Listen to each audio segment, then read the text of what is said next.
Hello everyone, thank you for tuning in and welcome to part 1 of the Human Trafficking Community Forum presented by the Anti-Human Trafficking Committee of Violence Prevention Grey Bruce. My name is John and I'm the coordinator of Violence Prevention Grey Bruce, a collaborative committee that brings together more than 30 organizations in Grey and Bruce counties to improve our prevention of and responses to gender-based violence.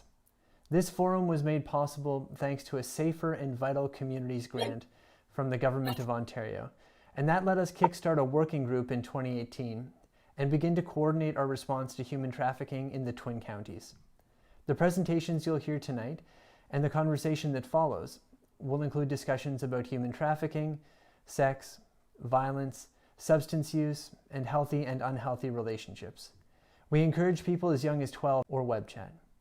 If you're an adult and need support at any time while watching this video, we encourage you to check the resources at violencepreventiongraybruce.com. You can call the mental health crisis line of Grey Bruce, Victim Services Bruce Grey Perth, or the Provincial Human Trafficking Helpline.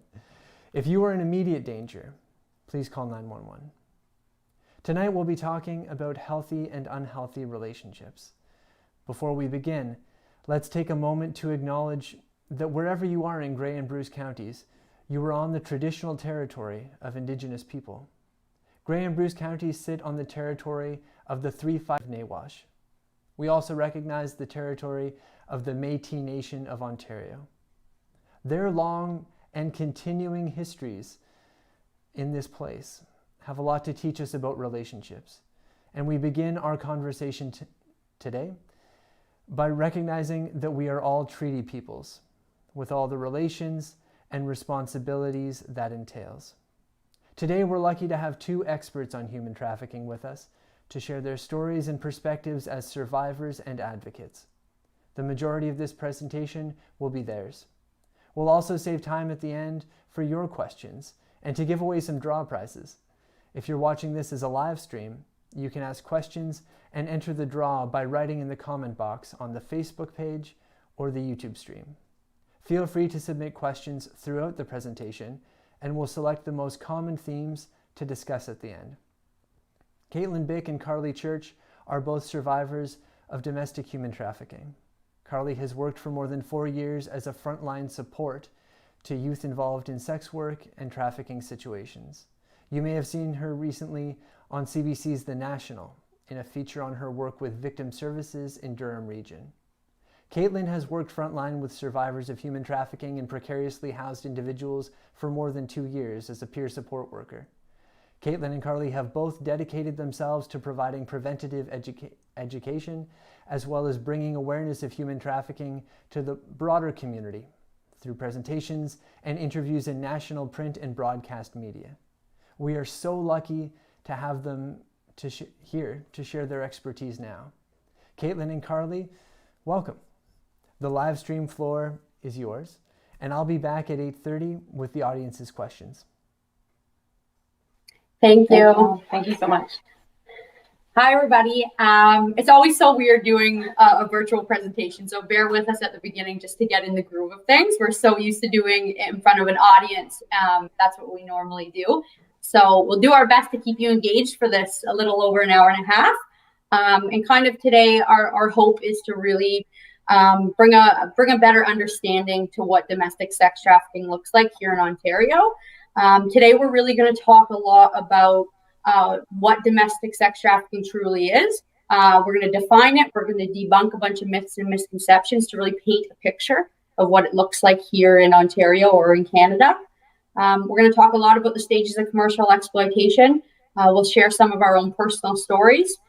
We'll talk a little bit about warning signs, and because this is a presentation to the community, we really want to talk about kind of the role of the family and what to do if a loved one or a youth that is close to you discloses that this is happening to them. And then we'll end by talking a little bit about how we intervene for best practices and what that looks like.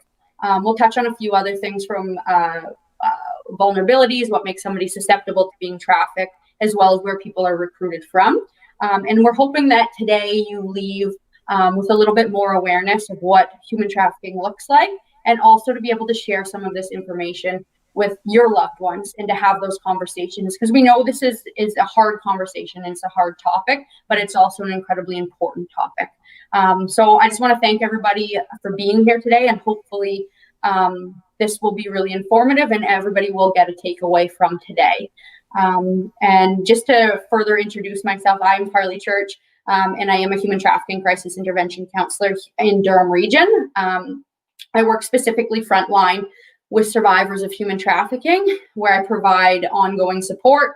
I help meet their basic needs. I work very closely with Durham Regional Police to offer support to individuals who are fully immersed in the sex trade, and oftentimes their first point of contact is with police. I go with them so that they have an option to not have to report to police if they're not ready, and can still access supports through myself in even meeting all those basic needs. And then obviously I get to do really cool stuff like this, where we get to talk about human trafficking and really bring that awareness. So that's kind of in a nutshell what I do. I've really dedicated my life to bringing awareness to human trafficking and working with individuals who have been, are at risk, or are currently being trafficked. I'm going to pass it over to Kaitlin to introduce herself, and then we'll really jump into the meat of the presentation today. So my name is Kaitlin Bick, and I work at Loft Community Services as a peer support worker. I work in a program called Housing to Health. So I work, as mentioned earlier, with precariously housed, predominantly the homeless population, in meeting them where they're at and all of their basic needs. And I also co-facilitate a youth group for survivors of human trafficking, or those who are engaging in sex work, or who have engaged, or are just at risk. So the cool thing about the group is that these young people don't have to be away from their traffickers, so right, to access services. They can come if they are still actively engaging in sex work or being trafficked. And I guess we'll just jump right in. Yeah, we'll start off by really defining domestic sex trafficking. I always say movies and media really portray human trafficking to look one way, and it actually looks quite different than that. I know Kaitlin and I both have kind of a similar experience where growing up, we believed human trafficking to look a certain way, to the point that when we were being trafficked, we actually didn't even really understand that that's what was happening to us.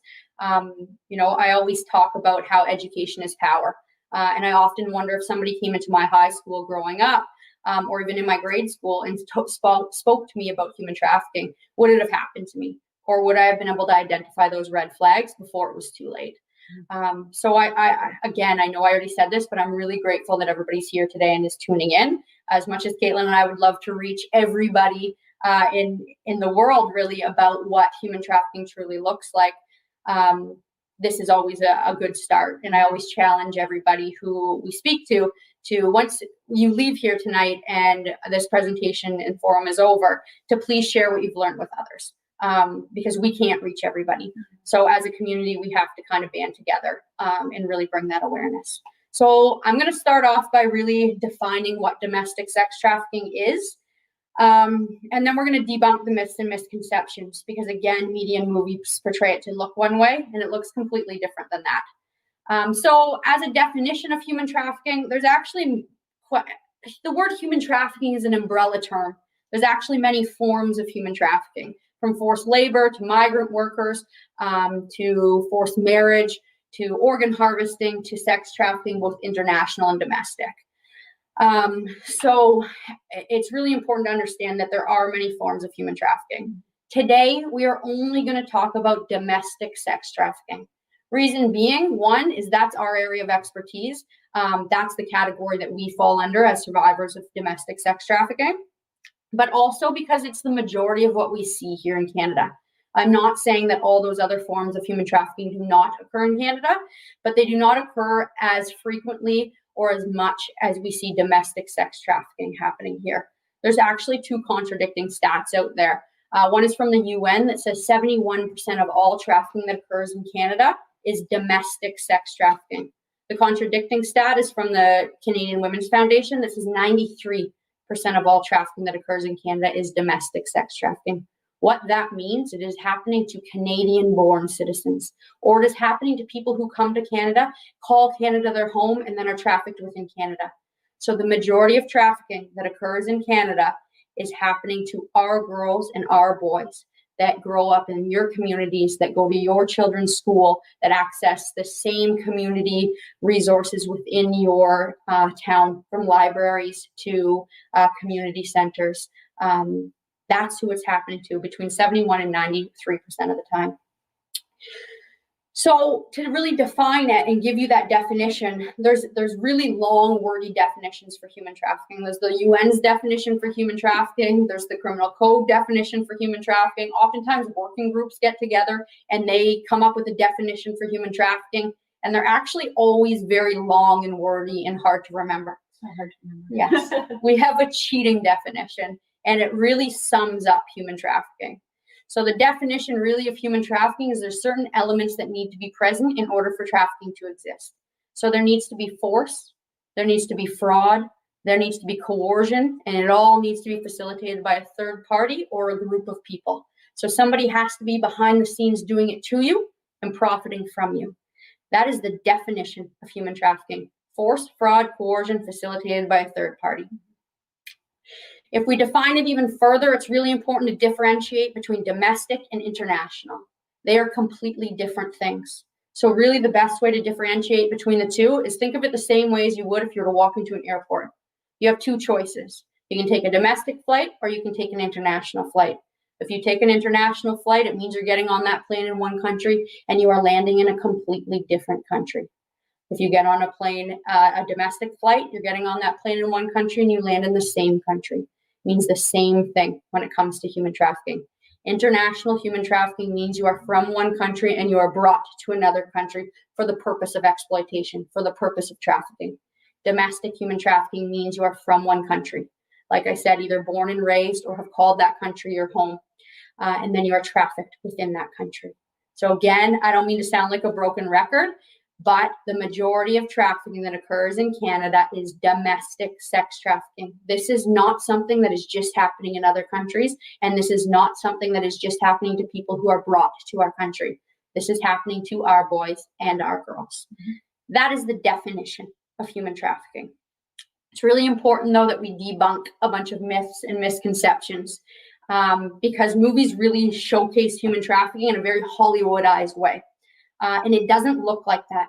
Those warning signs are not as apparent as it's portrayed in a lot of movies and TV shows.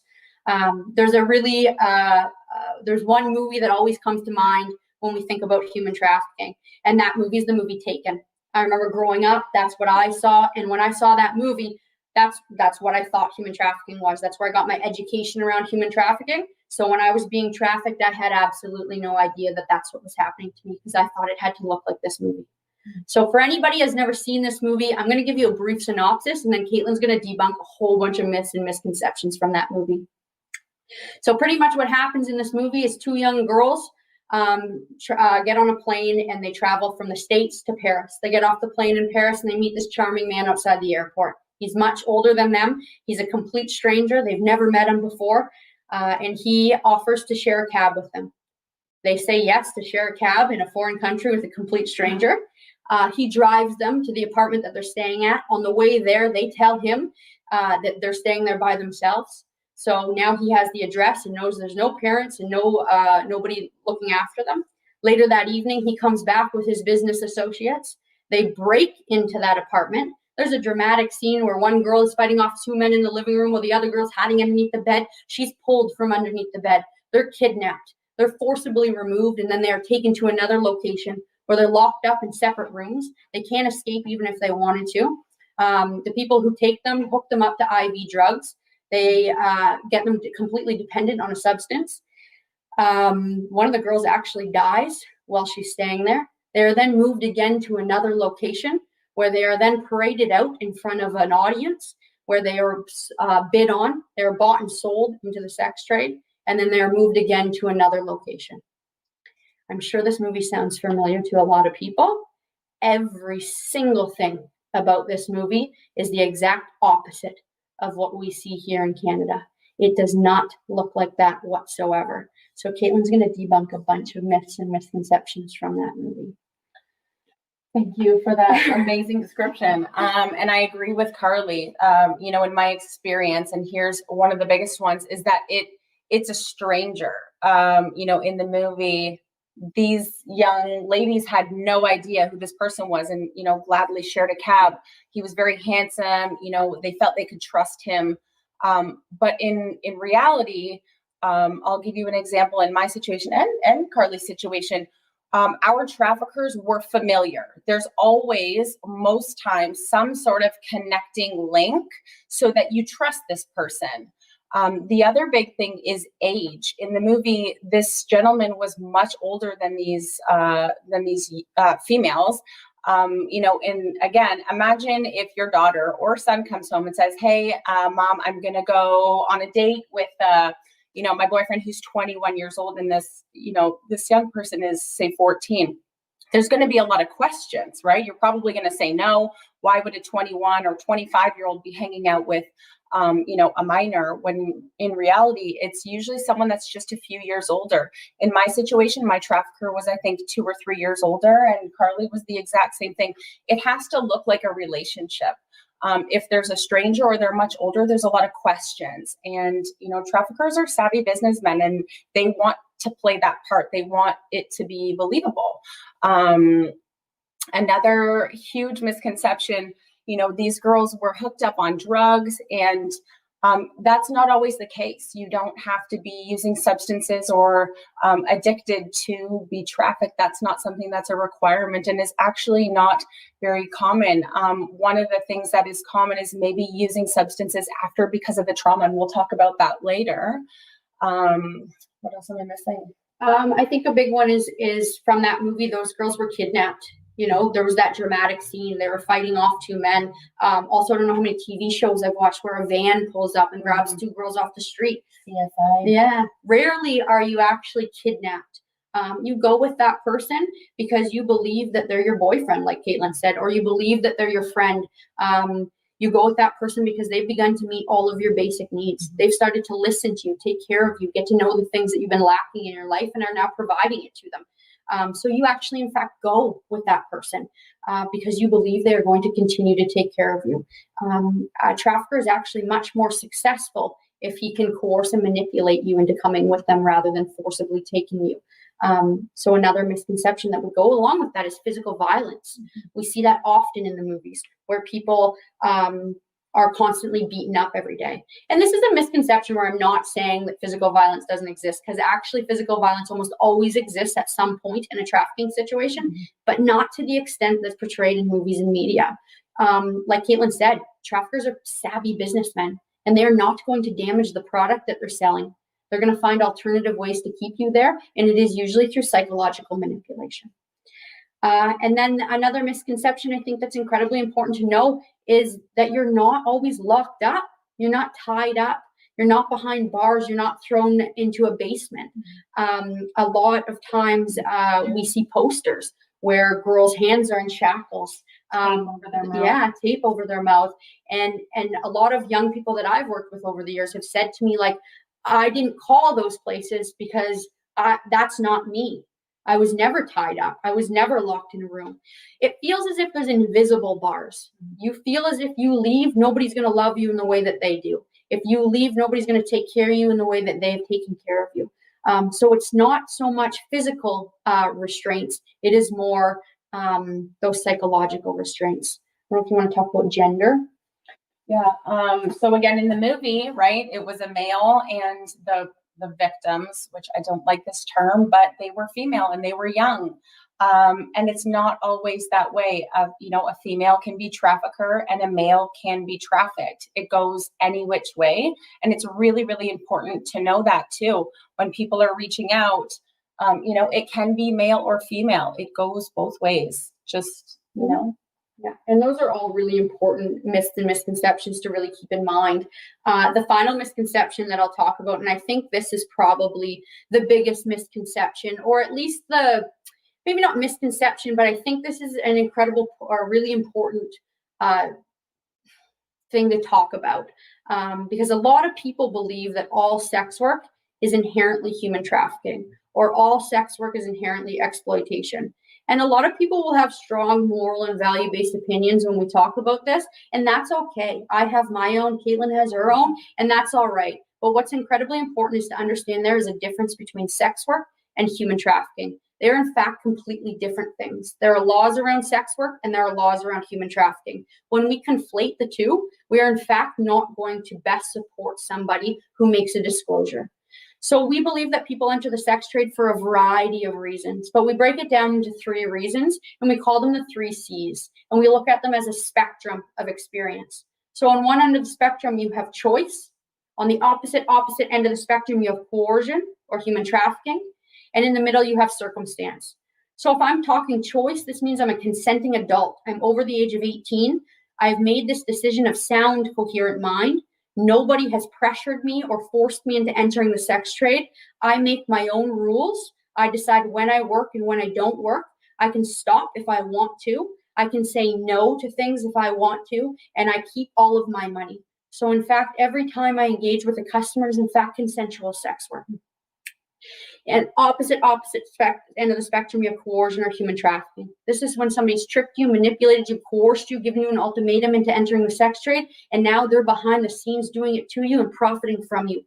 So they book your appointments, they post your ad, they decide how many people you have sex with a day, they decide what services you provide, they decide when you eat, when you sleep, who you look at, what you wear, and at the end of the day, they take all of your money. So every single time you engage with a customer is in fact not consensual sex. Even if you say, yes, I'll do it, or yes, I'll try it, it is not consensual. Consent can never be made under pressure. In the middle is where it gets a little bit murky. This is where somebody's circumstances are inherently exploitive, but there is no third party behind the scenes doing it to you or profiting from you. So poverty can exploit people. Mental health can exploit people. Addiction can exploit people. We also call this survival sex work. So there is nobody behind the scenes doing it to you or profiting from you, but you feel as if this is the only option you have at this point in your life to meet your basic needs. So this, in fact, cannot be human trafficking, and this cannot be human trafficking. The only one on the spectrum that is, in fact, human trafficking meets that definition of force, fraud, coercion facilitated by a third party is the coercion C. It does not mean that people in the circumstance C or the choice C do not need support. What it means is that the interventions and the support that Kaitlin and I would offer to somebody look different in each C. That's why it's incredibly important to separate the 3 so that we can provide the appropriate support that is trauma-informed and client-centered. That's how we best support somebody. So those are kind of the myths, some of the myths and misconceptions around human trafficking. There are a few more. But I think we'll leave it at that to really paint a better picture of what human trafficking truly looks like in that Ontario context. So hopefully with that definition and those myths, you have a little bit of a better idea of what human trafficking truly looks like. And I just wanted to say, really supporting people where they are at in each stage is very important. If someone is being trafficked, it's very hard to watch and be a part of in supporting them, but it's really important that you do support them where they're at. So when they are ready to leave, they're going to come to you for that support because you didn't judge them, you didn't force them, you didn't try to save them and get them out of there, which again, we'll talk about later, but just being a person-centered and anti-oppressive and really, really working from that framework. Yeah, that's excellent. Our next slide, you can see it up. It's the stages of commercial exploitation. We're actually going to spend a lot of time on this slide. And the reason being is because this is really going to help everybody understand that psychological manipulation that I was talking about. That, how do you meet somebody who you kind of know, possibly fall in love with them or become very, very close and dependent on them? And how do you become willing to do things that you never thought that you would ever do and get to a place where things become quite traumatic and quite horrific, where you don't leave, where you understand that it's not okay what's happening, but you're not able to walk out that door? How does somebody do that to you? How does somebody walk you through those stages and take you through that process? So today I'm going to really describe in detail how that happens by walking you through each stage in a general way. And then Kaitlin's going to share her story today. And I think it's very courageous for somebody to share their story with complete strangers. And we do that because one, we believe it's very important to have that understand that personal perspective on how this happens to somebody. And to really understand that it can happen to anybody. So I think it also it puts it into perspective, right? We could read this all day and talk about it, but really understanding from a personal perspective how this happens is really important. Mm-hmm. So we'll have that conversation. So I'm going to walk you through in a general way, and then Kaitlin has offered to tell her story tonight. And it's an amazing story and shows true resilience, strength, and hope, really. We often get people talking to us and they're like, the work that you do must be so like triggering and depressing and difficult. And our answer is almost always like, sure, it can be hard, but at the end of the day, we work with some of the most resilient, inspiring young people who actually have changed my life. And I've watched them change the lives of other people around them. This work actually is extremely hopeful, where we get to witness people who have went through extreme trauma and things that are significantly difficult in their life and completely turn their lives around and have the ability to then give back. And you'll hear Kaitlin's story tonight, and you'll see that the true resilience and strength that she has, and how she today is able to flip a negative in her life to a positive. And in fact, it helps hundreds, if not thousands of young people at this point. So I think once you hear her story, it'll be a big, I'm sure, a change in your life as well, and really understanding human trafficking and what it truly looks like. So I'm going to walk you through these stages, stage by stage. So the very first stage is the luring stage. So in the luring stage, this is when your trafficker actually begins to assess your vulnerabilities. A trafficker is looking for somebody who's vulnerable. He or she is looking for somebody who's in care, who maybe doesn't live at home with their caregivers, maybe somebody who's struggling in school or being bullied in school, somebody who has low self-confidence or lack of self-worth, somebody who's closed off, somebody who doesn't have a lot of friends, somebody who struggles with making eye contact or keeping up conversation, somebody who's just anxious, somebody who doesn't have brand name clothing or a brand new iPhone. That's who a trafficker is looking for. I always say traffickers have a skill, and they have a skill that's very similar to people in the helping profession. I can say for myself and a lot of other people in the helping profession that I work with, we can walk into a room filled with young people, and for whatever reason, we can identify that individual who, maybe we need to go check in with that day, or maybe who needs a little extra support that day, we're able to identify that, whether it's through body language, whatever that is, intuition, we're able to do that. Traffickers have the exact same skill. They have the ability to walk in a room filled with young people and identify who is most vulnerable. And once they identify that person, that's their target. And once they identify them, they're going to start to put feelers out. And they are going to do this by, really seeing if you're interested in buying what they're selling. They do that by asking a million questions. And it does not feel like you're being interviewed, and it does not feel like you're being interrogated. It feels incredibly, incredibly special. That for once somebody stopped and noticed you were struggling and asked you about it.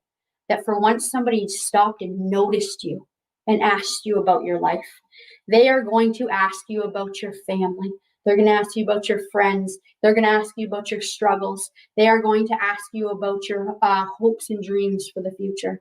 They are going to ask you the questions that you have probably hoped somebody had asked you a long time ago. So you're going to tell them everything. And they're going to begin to gain a lot of information from you.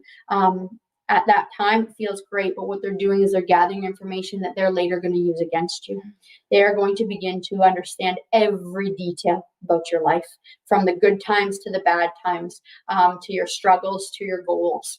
And they're all going to keep that in the back of their mind. The other thing they're going to do in this stage is they're going to look at every single one of your basic needs that are not currently being met. And very quickly, it's going to move to that next stage. So the next stage is called the grooming and gaming stage. We also call it the honeymoon stage. And that's because oftentimes individuals will identify their trafficker to, in fact, be their partner romantically. So either a boyfriend or a girlfriend. It almost feels as if you've met your dream partner, as if you've hit the jackpot, as if your luck has finally turned around, as if somebody is finally going to love you. Somebody is finally going to be there for you. They are going to begin to meet every single one of your basic needs. Even if you don't fall in the category where you identify them to be a boyfriend or a girlfriend, they're in fact probably a friend, a companion, somebody who's been looking out for you, or in fact a family member that's doing it to you. So they are going to, maybe you said in that luring stage that you didn't have a safe place to stay. They're going to offer you a safe place to stay. They are going to take you shopping. They are going to wine and dine you. You're going to go out to eat. They're going to buy you clothes, maybe an iPhone. They're going to get your hair done, your nails done. They are going to introduce you to all of their friends. They're going to make you feel part of something, that sense of belonging. They're going to shower you with compliments. They're going to boost your self-esteem and boost your self-worth. They're going to tell you that they're going to keep you safe, that they're never going to let anybody hurt you again, that no matter what, they're going to be there for you. Anything that you've said in that luring stage that you have lacked in your life, they're going to give it to you. Mm-hmm. They're going to continue in this stage to ask you questions and be interested in your life. I cannot stress enough that in this stage, it feels as if this is the best your life has ever been. Even if your life was not that bad before, they have taken the time to really get to know you and what you've always wanted, and they are going to give it to you. It is incredibly difficult to identify any red flags in this stage. The only red flag is it is too good to be true, and who wants to believe that it is too good to be true if nobody has ever treated you this way before? The red flags don't come in until the next stage. So the next stage is the coercion and manipulation stage. So this is when they are going to give you all that love and affection, and then they're going to pull it all away. And then they're going to give you all that love and attention, and then they're going to pull it all away. It's like you're walking on eggshells. You're wondering, are they going to have a good day today, or are they going to have a bad day today? You actually start to think in your mind, what did I do wrong? I must have done something wrong, because I know they're capable of treating me better than anybody has ever treated me before. So I must have done something. You actually begin to feel indebted in the relationship.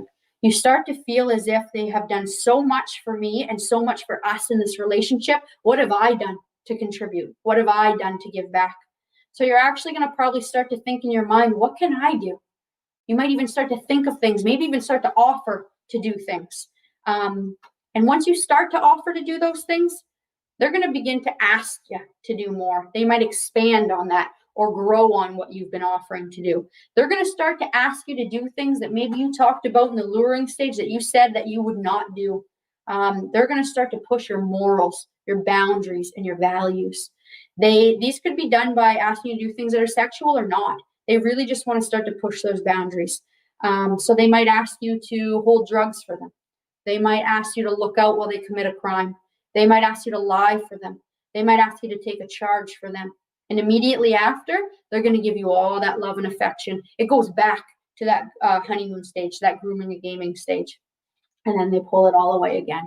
And they're going to ask you to do something else. Maybe they're going to ask you to send that naked picture they've been begging you for. They might ask you to make a video with them, or they might ask you to have sex with one of their friends. And again, immediately after, they're going to give you all that love and attention back. Again, it goes back to that honeymoon stage. What they're doing now is not only are they breaking down your morals, your values, and your boundaries, but they're now starting to really stretch those sexual boundaries. They're starting to prepare you sexually for the sex trade. They're also going to do something in this stage, or could do something in this stage, called conditioning. So they might have sex with you and shortly after take you shopping. Or they might have sex with you and shortly after take you to get your hair done or your nails done. And then that slowly gets replaced by cash. They're going to have sex with you and then they're going to throw you $60 and be like, oh, baby, that's amazing. Go treat yourself. Go do something nice for yourself. You're so good at that. Your brain actually begins to associate sex with a reward, sex with money. So again, not only have they broken down all those morals and values and sexual boundaries, but they've now actually prepared you for the sex trade by having sex with you and paying you for it. The last thing that they do in this stage, and this is probably one of the most important things that they do in this stage, is they are going to begin to build a wedge between you and any and all of your healthy supports. They are going to begin to pick fights with your family and your friends. They are going to blow up stories and situations that maybe you confided in them that your family had done to you in the past, or your friends had done to you in the past, and they're going to bring it back up and talk about how could somebody possibly do that to you if they loved you, that how they would never do something like that for you, to you, that they would always be there for you unconditionally, no matter what. They really need to break that bond with anybody healthy in your life, because then that person who's healthy starts to see these signs, and if you still have a connection with them, that's going to pull you back in away from your trafficker. So they're going to do everything they can to keep you from your family and friends and build that wedge. I actually worked with somebody who their trafficker would go into their cell phone, and delete messages from loved ones who were reaching out. So she actually started to believe that nobody else cared for her, that nobody else was there for her, that the only one she could depend on was him. He's the only one that picked up when she called. He was the only one that she felt she could ask for certain things and he would do. This is exactly where they want you. Once they have you at this place, this is when it's going to move to that exploitation stage. So the fourth stage. This is when they're actually going to bring up the idea of working in the sex trade. And they could do that in a variety of different ways, but it's usually either very, very direct or extremely insidious. So polar opposites. If it's direct, they are literally going to say to you, look at all this stuff I've done for you. The drugs I've given you, the condo you stayed in, the clothes I bought you, the food I've bought you. It, in fact, was not all free. And this is how you're going to pay me back. And if you don't, he's got all the ammo to use against you. He knows everything about you from that luring stage. So he knows exactly what to say. So he might say something like, if you don't do this, I'm not going to love you anymore. And nobody's going to love you anymore. If you don't do this, I'm going to circulate that video we made at your school. If you don't do this, I'm going to get your little sister to do this. He knows exactly what to say to get you to take that first trip. And then once he gets you to take your first client in the sex trade, again, he's got more ammo to use against you to keep you there. If he goes the more insidious route, then they're going to actually play off all the information they gained from you way back in that luring stage. Maybe in the luring stage, you told them that your dream for the future was to one day create your own loving, supportive family. Maybe you told them that when you were growing up, that that's all you ever wanted. All you ever wanted was to have a close family connection. You wanted to have that loving, supportive relationship. So your dream was to one day get married, buy a house, have kids, and really create that loving, supportive environment. So they're going to say something to you like, that life you want to have, that wedding you want, that house you want, those kids you want. I love you so much. And I don't want to wait any longer. I want to start that life with you. I can't picture my life without you. But the only way we're going to be able to start that life is if we make some money. We'll make enough money to put the down payment on that house, and then we can start that life together. I got this crazy idea. We'll make stacks of cash. We'll only have to do it for a couple months. And no matter what, I'm going to love you. No matter what, I'm going to be there for you. Of course, you're going to say yes. He just sold you a dream. He sold you your exact dream that you told him way back in that luring stage. And again, once you take your first trip, they've got everything they need to use against you to keep you there. This is what human trafficking looks like. It does not look like the movie Taken. This is what it looks like. The final stage that we just added not too long ago is the recruitment stage. And this is actually a crucial point to talk about. So in this stage, a trafficker is actually, once you're immersed in the sex trade and you have been involved for a while, have you do things that will put you in a place of possibly being charged. So that if they leave, or if you call the police, you're going to get arrested. You're going to be charged. So they may have you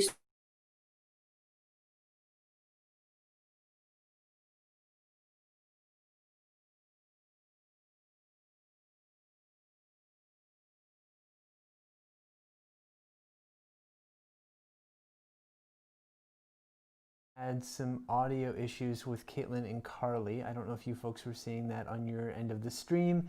And it's a really important point. So we want to make sure that we don't miss this. We're just going to check in with them to make sure that the audio is working and that the video is coming through there. The wonderful thing about technology is that we can communicate from very far away, but being very far away means that the technology only kind of works. And it looks like they're back. Okay, thank you. Sorry about that, folks. The internet is mostly our friend, but not all the time.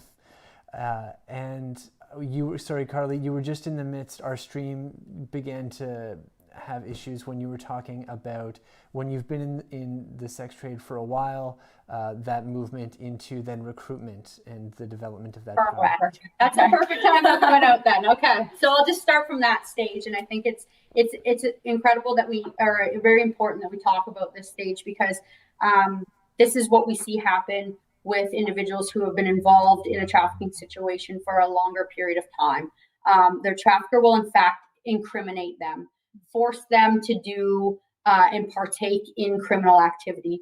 They do this for a few reasons. The biggest reason is so that they have leverage over the person they're trafficking, so that if they feel that they no longer want to do this anymore and they want to ask for help, their trafficker reminds them that, well, if you leave or if you call police, you will also be charged. So they'll have them do things like maybe hold drugs for them, maybe run drugs for them, do some form of criminal activity. They might have them hold a gun for them, so that in fact they can use that as a way to incriminate them. The other huge way that that traffickers incriminate the individuals who they're trafficking is they actually get them to recruit for them. It's very smart of a trafficker to do this. One, because that trafficker is then hands off. What they do is they take their top girl, often they refer to them as a bottom bitch, but that's who you strive to be. It becomes a hierarchy. And once you become that top girl, you are then asked to your trafficker. You are the one to find other young people for your trafficker. And a lot of times you'll see in the news where people get arrested and you'll see their faces on the news, and there'll be maybe two men and a young female charged with human trafficking. And oftentimes what that is that girl has actually been put into that recruitment stage. She's been forced to recruit for the trafficker. She's been forced to post ads. She's been forced to on how to work in the sex trade. She collects the money so that trafficker can be more hands-off, because the more hands-off he is, the less physical evidence. So the less likely that there's a case built around that person. So the young woman who is in fact a victim themselves is now being charged with human trafficking because they've been brought through these stages. They are completely loyal, brainwashed, because of that psychological manipulation that they will not turn on their trafficker. So we oftentimes see young women going to jail for trafficking when in fact they are victims themselves. So we actually, if you want to go to the next slide really quickly, we'll come back to this slide, but if we can go to the next slide, I think it's important to talk about women in the role of recruiter, because a lot of places won't work with young women who have recruited. We do, both of us do, because we actually see the woman in the role of recruiter as a survivor herself. Yes, there can be female pimps. I am not saying that that does not exist. There is a difference, though, between a female pimp and a woman in the role of recruiter. So we work with them because I would say 90% of my clients have either been asked to or have recruited for their pimp. It is a part of your exploitation. You are going to be asked because that's why you go into that recruitment stage. You are going to be incriminated. So it's actually incredibly important to understand why somebody would say yes to recruiting for their pimp. And there's a few reasons. So one reason is if you get the opportunity, and it feels like an opportunity to regain some of your power, regain some of your control that has been stripped of you. Because when you are involved in the sex trade and you are being trafficked, you are told when to eat, when to sleep, who to have sex with, how many people to have sex with, what services to provide, who to look at, what to wear, what to do. You're constantly trapped in four walls, working all hours of the night. So when you get the opportunity, because it feels like an opportunity to regain some of that power and regain some of that control, you are going to say yes. It is self-preservation and it is human nature to say yes to that. The other reason why you'll say yes is it is survival. If you have to have sex with less people every single day, if you have to put yourself in less risky situations every single day, you are going to say yes. It becomes instinctual. Human nature, survival, and self-preservation. So it's incredibly important for us to also see the women that have been forced to be put in that role of recruiter as survivors themselves, and to be able to access the services and supports that everybody else gets to access. So that's just a little bit on that fifth stage that we've recently added. We can go back to the stages really quickly, because I think I'm going to end before Kaitlin tells her story. I just want to talk really briefly, and Kaitlin, I'm sure, will talk about this in her story, but just how difficult it is to leave. So a lot of people, I'll walk them through these stages, and then, they're in that full-on exploitation stage, and it becomes horrific.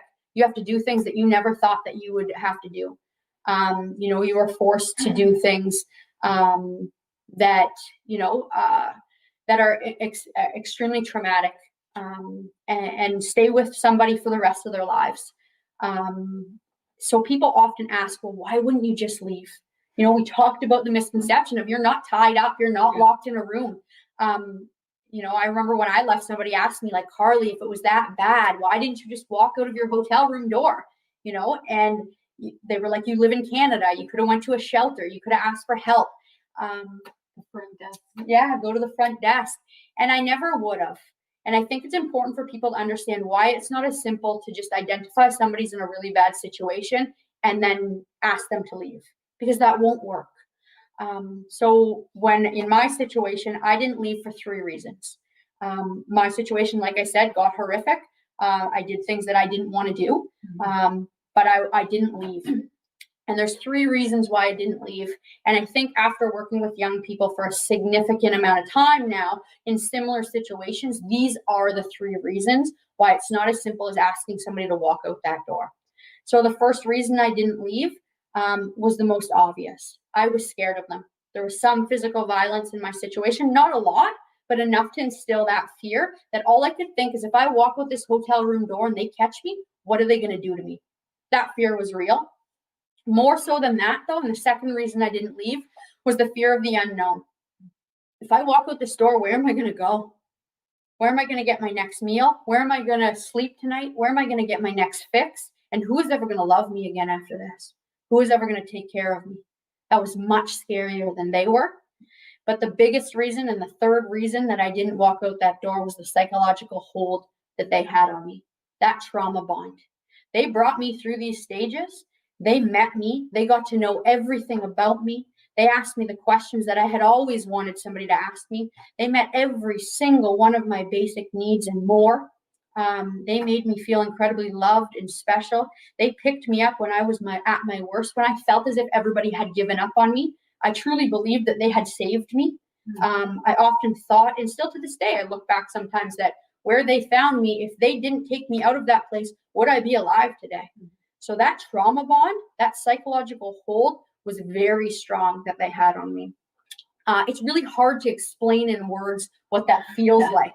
If somebody hasn't experienced something like that, it's hard to explain. So I always tell a story. And I tell this story because I think it's easier to relate when we tell stories and we relate on feelings, but also because I think it truly sums up that trauma bond. I think everybody I've ever worked with has one of these stories. They're all different. They all look different. They all sound different, but everyone has one of these stories. And my story took place after I took my very first client. After he left, my trafficker came in the room and he sat down on the bed beside me. And every time I tell this story, I can in fact picture this moment as if it was yesterday. And for a split second when I picture it, it still feels just as genuine. Logically, I know it's not, but that's how strong it was in the moment, that still 6 years later, I can think about it and it still feels just as genuine for a split second. He came in the room and he sat down on the bed beside me and he looked at me in the eyes and he said to me, "Carly, I am so proud of you." And he said it because I told him way back in the luring stage that the only thing I wanted to hear growing up is that somebody was proud of me, that I was good at something. And now he said it. Didn't matter anymore who was proud of me or what they were proud of me for. Somebody was finally proud of me. I was finally good at something. I was going to do whatever it took to hear that over and over and over again. Because not only were they meeting every single one of my basic needs, they just met a need that I had been longing for my entire life. Was I really willing to walk out that door not knowing if I would ever get that again? Absolutely not. They found my crack. Everybody's is different, but they found mine, they filled it, and I would have done anything for it to stay that way. This is truly what human trafficking looks like. And this is the difficulties that we face today, trying to support young people in exiting and trying to meet those needs and find that crack that was met by their trafficker, and now we're able to meet it. A lot of people think it's just materialistic. Just get them a safe place to stay, make sure they have food every day, but it's much more than that. And it really has to do with those emotional needs more than anything. So I think hopefully that paints a picture of what human trafficking looks like. And now Kaitlin's going to tell you her story from a personal perspective of how it happened to her and how she was brought through those stages. And she does it really beautifully. And I've heard Kaitlin tell her story 1,000 times. And every time it's quite powerful. And every time I learn something different and I hear something different. And like her story has changed my life, and I know it's going to change the lives of many people who are watching. So everybody on this call is incredibly lucky to be able to hear Kaitlin's story. So I'm going to leave it at that and let Kaitlin tell you her story, and then we'll move on from there. So if you actually want to put the stages back up, just so before I actually take you guys through how I was brought through the stages of exploitation. Yeah, perfect. Thank you. I'm going to just give you like a general background of what my kind of my childhood was like. I'm not going to dive too deep into it, but I think it's really important to hear about some of my vulnerabilities. Like Carly mentioned earlier, there wasn't just one instance that happened in my life that was like, okay, and now I'm going to get trafficked. No, it was my vulnerabilities. My vulnerabilities are what made me more susceptible to becoming trafficked. And we will talk about that later. So I was born in Toronto, and I grew up when I was very young. I moved to a small town close to you guys, and it's called Thornbury. And I had two amazing parents. My mom was very loving. My father was very loving. They divorced when I was really young. And it was funny. I was actually talking to someone the other day where I was like, I used to tell my friends in school that my parents are best friends. They got divorced, but they're best friends because they modeled that healthy relationship. It was really cool for me to see as a child that even though my parents weren't really friends, they put that on for us, and they were really good role models. So I'm really fortunate. I'm really gifted in that area. There was a lot of love in my house. My parents had two totally different backgrounds. My mom really struggled with mental health, as did my father, and my mother also, I'm 50-50. I'm 50% of my mom and 50% of my dad. Growing up, I had three brothers as well. And, if anyone else can relate, you get bullied all the time. I had three brothers. So, it was nice. It was really loving. What I can tell you though, is that even from a very young age, having all that love, my parents got us a lot of things. It really doesn't matter. I felt different.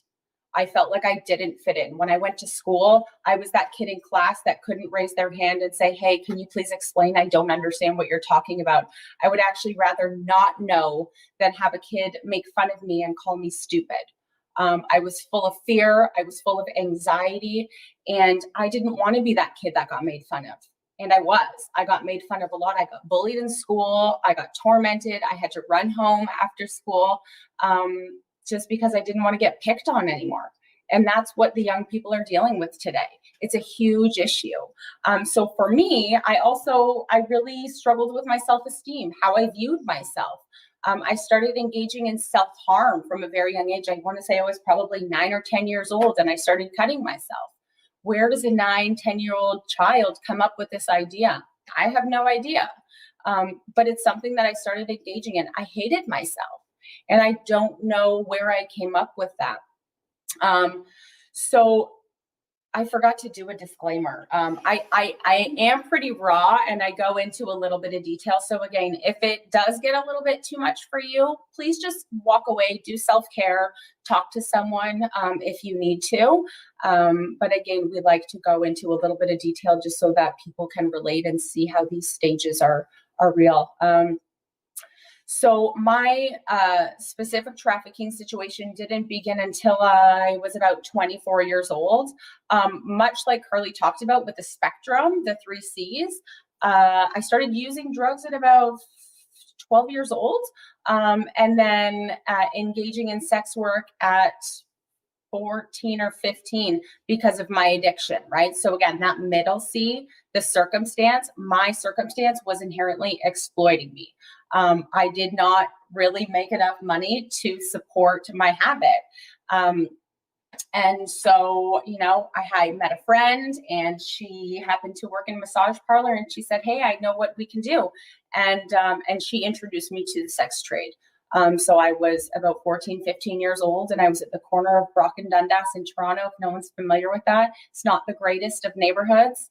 And I was selling my body, right? I'm 14, 15 years old. And to me, it was normal, because my friend was doing it. Did I like what I was doing? Absolutely not. I felt really uncomfortable. I didn't particularly enjoy it at all. But I'm a people person. See, I need you to tell me that I'm pretty, and I need you to tell me that I'm good enough, because I don't know how to do that for myself. From a very young age, again, 14 years old, I lost my virginity to rape, something that is extremely traumatic, something that we don't talk about enough. And I didn't want to tell anybody, because again, what if you judged me? See, if you had parents like mine, they said things like, don't go out after dark, don't hang out with boys, they're bad, and don't do drugs and drink alcohol. And see, I did all of the above. So if I would have told my parents what happened, it was my fault. And it wasn't my fault. And that's the thing. That's where the stigma lies today. And again, we're going to talk about consent later on. But I thought that I gave consent, which I did not. I was a minor, I was under the influence, and it was not my fault. I'm just going to speed it up a little bit. So again, take my down. All right. So from about 15 years old, I was engaging in sex work, again, due to my circumstance. At that age and at that point in my life, my father had actually, he had tricked me actually into going into treatment, and I won't go too in detail with this story, but he told me I was going on a birthday trip, and I was definitely not going on that birthday trip. I ended up in a treatment center, and I was in that center for about 3 years. So I graduated when I was 18 years old, and the only reason I like to bring up this treatment center, it was in the States, is because remember I talked about self-harming and not liking myself and having this idea that there was something wrong with me, right? I was damaged goods. My idea of love and acceptance is that if you had sex with me, it meant that you loved me. And if you didn't, there was something wrong with me, okay? Again, I don't know at 15 years old where I came up with this information because it wasn't true. So I remember being in this treatment center. I was there for 3 years. It was a 9 to 12 month program, and they kept me there for 3 years. There was a whole lot of things wrong with it. But the one thing that happened for me that was actually quite empowering and magical is that for the first time in my life, I said, I want to die. And I get emotional about that because, again, I'm so young that my best solution is to die. 15, 16 years old. Where does one come up with this idea? And I remember I was in a family session with my dad. So we had it on the phone. So I had 2 therapists sitting in the room and my dad was on the phone. And I said, I want to die. And my therapist had reached into his bag and he grabbed his gun and he said, so why don't you shoot yourself? And I remember trying to tell my dad, and he said, when are you going to stop lying? Because again, he can't see what's happening. And I don't have a wonderful track record of being honest. But it was like the first time in my whole life, that I was honest. And from that point on, for the rest of my stay there, I was put on reflection. I wasn't allowed to talk. I was on a number system. So again, I had a whole lot of more traumatic situations happen in this institution, ultimately is what it was. But I'll just fast forward a little bit. So I graduated when I was 18 and, much like what Carly just described about, her trafficker saying, I'm so proud of you. I don't know about you guys, but for me, it was the same thing. I needed people to approve of me. I needed people to be proud of me. I needed you to tell me you did a good job because I didn't know how to do that. My self-esteem was terrible. I did not like myself. I was not a confident person, and I still struggle with these things today. So I remember when I graduated, and I ended up going on a road trip, and how my dad said I was going on a birthday trip. I went to Disneyland after that. It was actually really fun with a girlfriend, and I flew home back to Toronto. And I got into university. So I was accepted into a program at Ryerson. I got a job. I was waking up really early and I worked in this little French cafe. And I remember my dad saying to me, I'm so proud of you. And it was amazing, because I don't know about you guys. I absolutely melted because I always wanted, especially my family, but my dad's approval. And he was proud of me, something that I always wanted.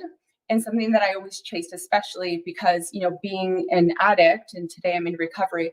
At this point, I was also in recovery. It just meant so much to me, especially coming from him.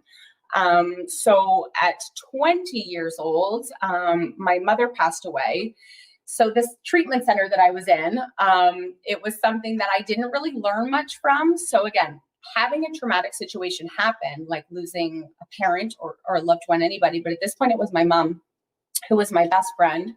I always say that, she wasn't the best mom, but she was the most amazing friend. And I don't mean that she was a bad mom, because I don't think any parent gets a handbook on how to deal with your children. I think that it's trial and error, and you do the best that you can. And she did the best that she could with what she had. Like I said, she really struggled with her mental health. But she did the best she could. So when I was 20, she passed away. And in general, we don't know how to deal with trauma, but especially someone like myself, my vulnerabilities, I don't know how to reach out and ask for help and say, hey, I'm really sad. I'm really, really depressed because my mom just died. So I remember what worked for me before, and that was substances, right? So if I was happy, I would use. If I was sad, I would use. If I was anxious, I would use. I remember telling my dad, I think I'm going to meetings. I'm a sober member of Alcoholics Anonymous today. And I would say, I think I'm going to try alcohol because I've never tried it before. And my dad had said to me, I think you're going to relapse. You should probably call someone. And I decided to drink instead. And of someone of my demographic, it spiraled, right? So it's a progressive illness. And for me, that one drink kind of escalated to serious substances. And at this point is when I re-entered the sex trade again. That French cafe that I was working in, which was absolutely amazing. That job turned into, I dropped out of school, and then I'm working in a restaurant, and then I'm working in a supper club, and then I'm working in a bar, and then it's a nightclub. And now the shift is too long, and I'm actually engaging in sex work again. So I started working in a massage parlor. And again, the reason I talk about this is because, it was a huge part of my life. See, I started working in massage parlors from age 20 until about 26 years old. And I kept getting fired, and I'd go to new places. My drug addiction really exploited me. It really, really did. I needed to make money. I had $1,000 a day habit that needed to be fueled. And this seemed to be the best solution. And all that trauma, I just kind of shoved down and filled with substances, right? It's going to be different this time, and it never was. So again, I'm going to take you into the luring stage. So for me, like I've been brutally honest with you guys, I engaged in sex work to fuel my habit. And so for me, the luring stage was very simple. When we were debunking the myths and misconceptions, my trafficker, I didn't know, but the person that introduced me was he was a good friend, we'll say. He was someone that was familiar to me. So when I asked him, hey, can I grab something from you tonight? He invited me over to his friend's house. And what happened was, I think we were playing strip poker or something. And, I'm the kind of person where I have a big smile on my face and I'm really happy, and I've got the makeup and the hair, and I'm putting on a show for you, but inside I'm dying. Inside, I don't want to be there. I don't want to be playing strip poker. I want you to give me what I need so that I can go home and cry. I was suicidal. I hated myself, and I didn't know why I needed to use. I didn't understand why I was in this situation and why I was so vulnerable. I hated myself. My self-esteem was so low. So when he introduced me to this friend, his friend took one look at me, and I was half naked, and he said, come with me. And he brought me into his room. And much like how Carly described, he asked me a million questions. And before he did, he gave me a jacket or a sweater or something, and he put it over me, and he said, what are you doing here? You don't belong here. And it seemed so genuine. And remember, if you have sex with me, it means that you love me. And if you don't, there's something wrong with me. He was not trying to sleep with me. He wasn't trying to touch me. He made eye contact. And I don't know about you, for the longest time, people that made eye contact made me really uncomfortable. I had to always look down or kind of like over their shoulder. I could never look you in the eyes. I was afraid. I was ashamed. I was embarrassed. I couldn't have, proper posture. I was always slunched over and looking down. And so again, he asked me a lot of questions, and a lot of really inappropriate questions. Like, it's not appropriate to be like, have you ever been sexually assaulted? That's not something that is really talked about. But again, like Carly mentioned earlier, I just I just vomited everything out. Whatever he asked me, I told him. I had some family in my life, but at this point, a lot of my family, not that they didn't want anything to do with me, but it was too difficult. It's hard to watch your only daughter, your only sister, ultimately kill themselves with substances. And it was difficult, and I felt alone, and I was alone. And so he just asked me all these questions. We sat talking for hours. And then, he drove me home and said, if you ever want to talk, let me know. And then he said goodbye. And I was like, well, that was weird. He didn't try to sleep with me. Is there something wrong with me? And at this point too, I was kind of working as a waitress. I got fired because you have to show up to work to keep your job, and I never showed up. And so I remember telling this guy, I just lost my job now. I don't really know what I'm going to do. And he knew that I was engaging in sex work a little bit, obviously, because of how he met me. But he's like, don't worry.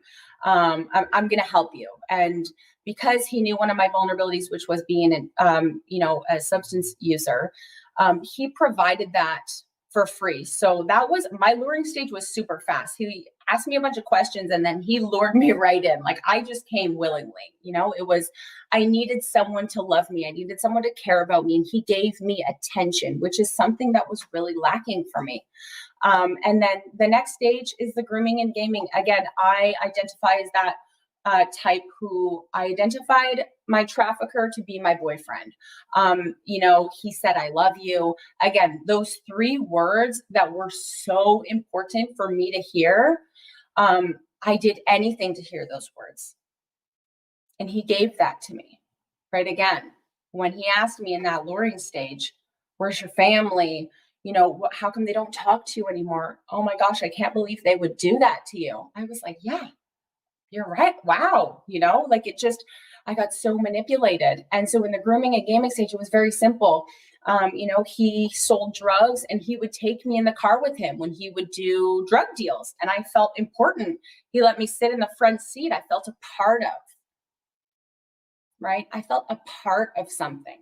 I had been alone for so long that this person wanted to invite me into their life. And, he introduced me to his boys. He introduced me to his mom.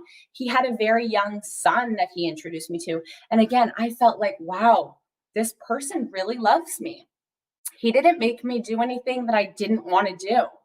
And he didn't charge me for these substances, which I know sounds kind of ridiculous if you have not experienced it. But when you have $1,000 a day habit and you have to do a lot of things for that you don't want to do, and someone is giving this to you freely, it's like winning the lottery.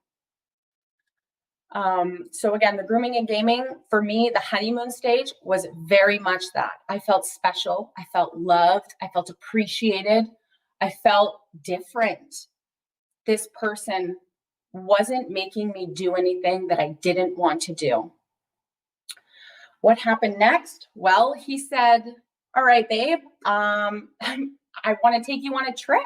And I'm thinking like, oh, we're going to go somewhere exotic or fun or whatever. And it was about January, I think. Has anyone been to Calgary in the middle of January? I guess if you ski or snowboard, which I do, it's fun, but it was really cold and it wasn't the greatest of choices. Nonetheless, I said yes. Again, this person wanted to take me somewhere. This is something that didn't happen. Nobody wanted to be around me. I couldn't go 5 minutes without putting something into my body to take away that fear, that shame, that anxiety. I couldn't go to the store without putting a substance into my body because I didn't feel like I was anxious. People are watching me. What, this person's looking at me? Do I have something on my face? Like I was so crippled with anxiety and my self-esteem was so low. This person wants to take me to Calgary. Oh my gosh, let's go to Calgary. So he said, we're going to go with my friend. It's going to be super fun. You don't have to do anything you don't want to do. And I was like, well, that's really sweet of you. Thanks for thinking of me. And again, it was so genuine, and all it took were those 3 words, I love you. And so we go on this trip and my gosh, it was just a few hours. We ended up in Marathon, Ontario, and we got arrested. Again, we drove in I think it was like a BMW with no winter tires, and there's like smoke billowing out of the windows. So we got pulled over. The officer arrested us, and we went back to the station. And I don't know what he spoke to the 2 gentlemen about, but when it was my turn to get questioned, the officer said, who are these guys that you're with? And I said, well, that guy's my boyfriend and the other one's his friend. And he said, what's your boyfriend's name? And I proceed to give him his name. And he said, that's not his name. That's not his name, right? What do I do?